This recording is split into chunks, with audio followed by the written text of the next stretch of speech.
പാൽ കുടിച്ച് തുള്ളിച്ചാടി നടന്നിരുന്ന ഒരു പശുക്കുട്ടി പണിയൊന്നുമെടുക്കാതെ തടിച്ചു കൊഴുത്തിരിക്കുകയായിരുന്നു.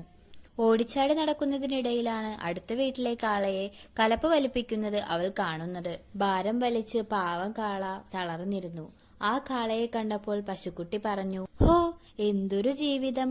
അധ്വാനിച്ച് ആകെ ഉണങ്ങിയ ശരീരം. വല്ലാത്തൊരു നരകം തന്നെ നിന്റെ ജീവിതം. കാള ഒന്നും മറുപടി പറയാതെ തന്റെ പണി തുടരുകയും പശുക്കിടാവ് തുള്ളിച്ചാടി പോവുകയും ചെയ്തു. അടുത്ത ദിവസം തൊട്ടടുത്ത ക്ഷേത്രത്തിലെ ഉത്സവമായിരുന്നതിനാൽ കാളയ്ക്ക് വിശ്രമ ദിവസമായിരുന്നു. ധാരാളം പുല്ലും വൈക്കോലും തിന്ന് വെള്ളവും കുടിച്ച് വിശ്രമിക്കുമ്പോഴാണ് കാള വല്ലാത്തൊരു കാഴ്ച കണ്ടത്. ഇന്നലെ നിന്റെ ജീവിതം നരകം തന്നെയെന്ന് പറഞ്ഞ കൊഴുത്ത പശുക്കിടാവിനെ അതാ ഉത്സവത്തിൽ ബലിയർപ്പിക്കാൻ കയറിട്ട് കൊണ്ടുപോകുന്നു. തനിക്കാണെങ്കിൽ ഇക്കാര്യത്തിൽ ഒന്നും ചെയ്യാനുമാവില്ല എന്ന് കാള ഓർത്തു. ദൈവത്തെ വിളിച്ച് കാള പറഞ്ഞു, അധ്വാനവും കഷ്ടപ്പാടും നിറഞ്ഞ എന്റെ ജീവിതം വളരെ നല്ലതാണ്. പാവം പശുക്കുട്ടി മെയ്യനങ്ങാതെ കൊഴുത്തുരുണ്ട് നടന്ന് ഇപ്പോഴിതാ കൊത്തിമുറിക്കപ്പെടാൻ പോകുന്നു.